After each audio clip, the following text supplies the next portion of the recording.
pero tiene resueltas muchas cosas. Y las resolvió con un profundo ingenio,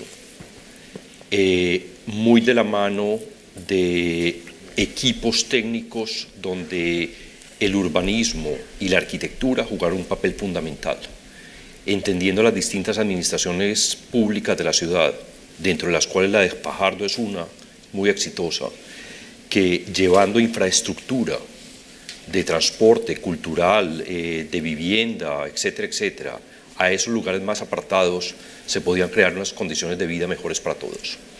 Entonces, todo lo que estaban comentando ahora del tranvía, de los sistemas de cables, de las escaleras eléctricas a cielo abierto, la red de bibliotecas públicas que se construye en Medellín, pues a mí me parece que es muy ingenioso y que ha permitido que esa ciudad entre en una dinámica que es muy distinta a la que tuvo en los años 80 y al principio de los años 90.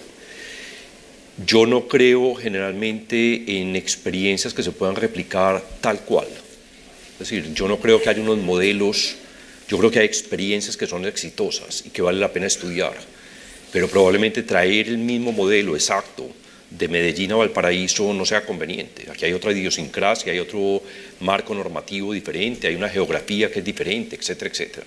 Pero sí se puede aprender mucho, no solamente en ese caso, sino también, por ejemplo, en los casos de patrimonio mundial, de lo que han hecho otras ciudades para el manejo de sus áreas históricas. El estudiar esas experiencias de otros, incluso las cosas que no han salido bien, es supremamente interesante y supremamente enriquecedor. Yo creo que una ciudad como Valparaíso pues tendría muchas cosas que aprender de Medellín. Yo no creo que necesariamente sea replicable la experiencia de Medellín en Valparaíso tal cual como se ha hecho en Medellín, pero sí es muy interesante lo que ha pasado allá. Yo estoy convencido, y también lo comento, Medellín ha tenido unas políticas que han sido de Estado y no de gobierno, y ha habido una enorme continuidad de los gobiernos. Cada uno de los alcaldes marcando su acento en determinadas cosas, pero ha habido como una línea, un plan, una visión de conjunto que se ha mantenido a pesar de los cambios de gobierno. Ha sido una visión más de Estado, que eso es muy importante. Muchas gracias. ¿Cómo se conserva esa visión de Estado, alcalde? Tiene la palabra usted. Por favor, háblenos del Valparaíso 2035, que sueña, y también de las omisiones que hay, como decía el propio Ricardo Lagos, que ahora se dio una vuelta por la avenida Altamirano y ve todo abandonado y sin mucho cuento. Estaba pensando ahora, desde la vuelta de la democracia, ¿en qué momentos el Estado de Chile se había acordado de Valparaíso? Dos momentos se me vienen a la mente. Cuando fue declarado Patrimonio de la Humanidad, el Estado de Chile se la jugó, por esto que decía el profesor Izaza, esta idea de la ilusión colectiva, y con todas esas transformaciones que se hicieron, acceso sur, y para los incendios. Le faltó el Congreso, señor alcalde. Me falta. Bueno, puede ser, pero es como que no estuviese el Congreso ahí. Como un edificio fantasma, más nos deben plata. No, amigo del Congreso. Paso el dato. Para los incendios, el Estado de Chile compromete una inversión millonaria para Valparaíso, 509 millones de dólares. Nunca antes se había destinado una cantidad de plata, ¿no? Esos son los dos momentos donde el Estado se ha acordado de esta ciudad. Entonces, ¿cuál es la visión? ¿Qué es lo que ha pasado? Que al final el modelo de desarrollo del país, sin lugar a ninguna duda, generó, y eso es cosa de ver los índices, ha generado riqueza en Chile.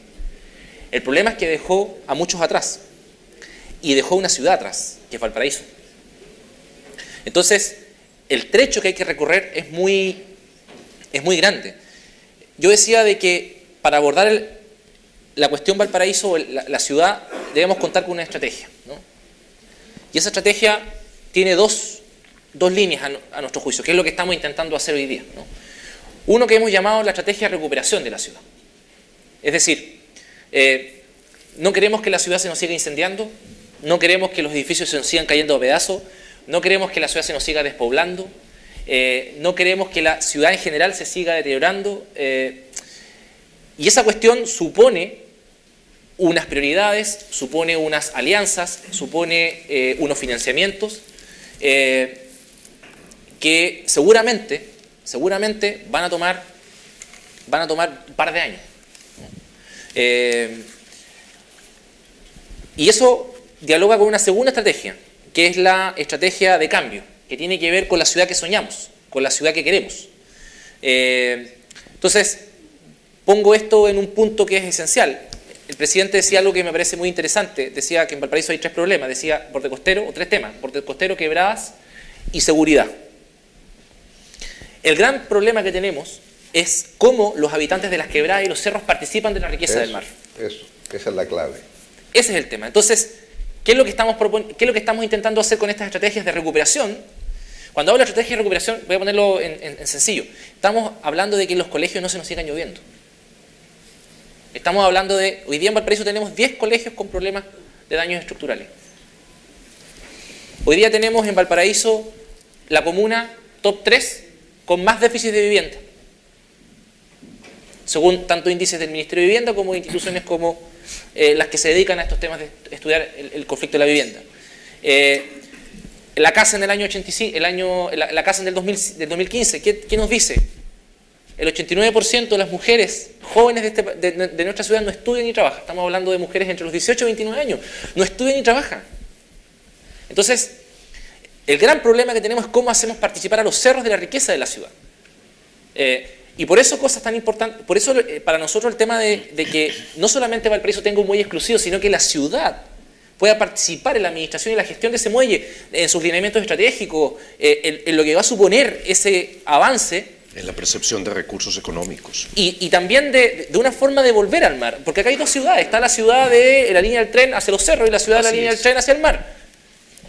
Y eso es inconcebible. Ustedes mismos han citado ejemplos en otras partes del mundo donde la cuestión es completamente distinta. Por eso hablamos de la ley Valparaíso.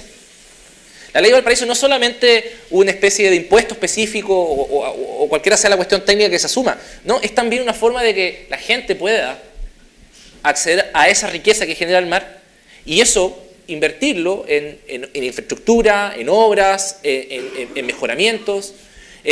O por ejemplo, el profesor Izaza decía una cuestión que a mí me parece del todo cierta, que lo que supone el patrimonio supone una riqueza tremenda. Y el patrimonio no está para mirarse. El patrimonio está para vivirse, para construirse, para articular relaciones sociales y urbanas. Incluso, alcalde, perdóname que me interrumpa, para explotarlo económicamente. Claro. O para en un sentido sensato, se puede explotar el patrimonio. O para resolver, aparte de aquello, profesor, o para resolver problemas sociales como el de la vivienda. Así es. O sea, Barrio Puerto, nosotros tenemos una preocupación particular por el tema Barrio Puerto. Barrio Puerto es el lugar donde comienza a construirse y a nacer la ciudad.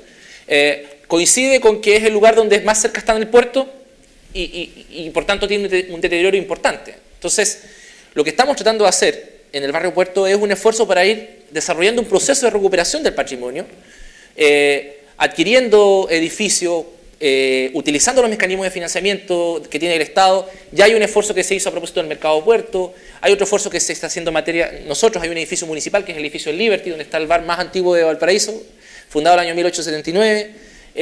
Tenemos también un desafío respecto al espacio del Supercasó, y nuestra idea es que ese lugar se pueda convertir en uno de los mejores barrios de la ciudad.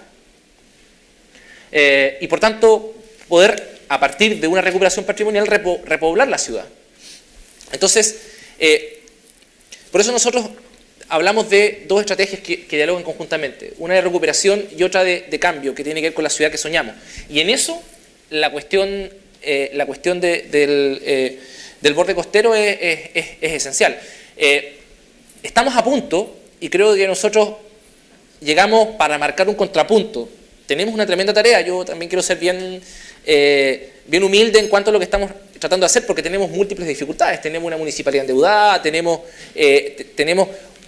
yo no sé cómo es el esquema, profesor, de los gobiernos locales en Colombia, pero aquí el esquema de gobiernos locales es sumamente complejo. Tenemos un Estado muy centralista, entonces muchas veces las municipalidades terminan siendo más bien ejecutoras de las políticas públicas del gobierno. Entonces hay que ser muy creativo para poder abrir espacio para cuestiones distintas, para pensar fuera de la caja. Pero me parece de que llegamos en un punto donde por lo menos podemos provocar el debate. llegamos en un punto donde por lo menos podemos provocar el debate, y creo que eso es lo que estamos haciendo, y que hay algunos que no les parezcan nuestras posiciones. Bueno, es parte también del debate democrático y no tenemos ningún problema de tener que hacerlo. Entonces llegamos al punto de evitar lo siguiente: la catástrofe de convertir a Valparaíso en una zona de sacrificio. O sea, el puerto tal cual está concebido, lo quiero decir con todas sus letras, puede terminar de convertir a Valparaíso en una zona de sacrificio. Y eso es perder y dilapidar toda esta riqueza que tanto el expresidente como el profesor Isaza han planteado, que yo comparto. Pero ¿no cree usted, presidente, que Valparaíso se ha transformado, más allá del proyecto en particular del cual nos estamos refiriendo, una especie de máquina de impedir, como el borrico de Noria que se persigue la cola y al final nada se avanza? Mal que mal, llevamos 15 años discutiendo lo del Terminal 2. El MOL lleva 10. El MOL lleva 10. Usted finalmente, bien, mal, más o menos, lo hizo. Ahí está el acceso sur, está hecho. ¿Cómo se consiguió eso y por qué no se consigue ahora? Que gobernar consiste en decidir. Exactamente. Perdona que se lo ponga así. Sí. Le entran los papelitos por aquí o los mails por aquí y por acá tienen que salir. Y entre esto y esto, ¿es así o es así? En general, así ya es medio raro ya, pero es así o así. Y claro, y hay veces que hay que hacer cosas que son impopulares, pero, a ver, el presidente es el principal comunicador de un país, o la presidenta, el principal comunicador. Y tiene que explicar el sí y explicar el no. Y eso yo creo que a rato se nos olvida, porque las cosas se van postergando y no se toma la decisión. Y si a eso usted le agrega determinados ámbitos que se terminan judicializando todo, quizás es más complejo todavía. Pero bueno, yo creo que... Pero, presidente, ¿no será que también el estado de la política actual también no contribuye a poder pensar más allá? Porque mire cómo está la cosa, para todos lados está... Bueno, es que La idea de los grandes... O sea, en Chile durante el siglo XX, independientemente de las diferencias que pueden existir, habían ideas de país, habían grandes proyectos, había una visión de sociedad, de Estado. Entre otras cosas porque había también un contexto económico que te acondicionaba, ¿verdad? Entonces volvíamos a la época de la María Graham, cuando estaba por acá y decía, porque a los chilenos se les ha ocurrido hacer unas cosas que se llaman medias, todos tenemos que andar con estas cosas que son cualquier cosa menos medias en Europa. ¿Ah? Doña María Graham era... ¿ah? Bueno, había de eso, ¿verdad? O sea, todo el proceso de sustitución de importaciones, porque no había moneda extranjera, etcétera, era digamos, había como un cierto consenso obligado, pongámoslo así, ¿verdad? Y de repente, bueno, en este momento yo creo que lo que hay es un proceso de ajuste de un sistema de ayer a un sistema de mañana. Tienes una globalización que está aquí para quedarse, pero que al mismo tiempo los frutos de ella se reparten de una manera muy poco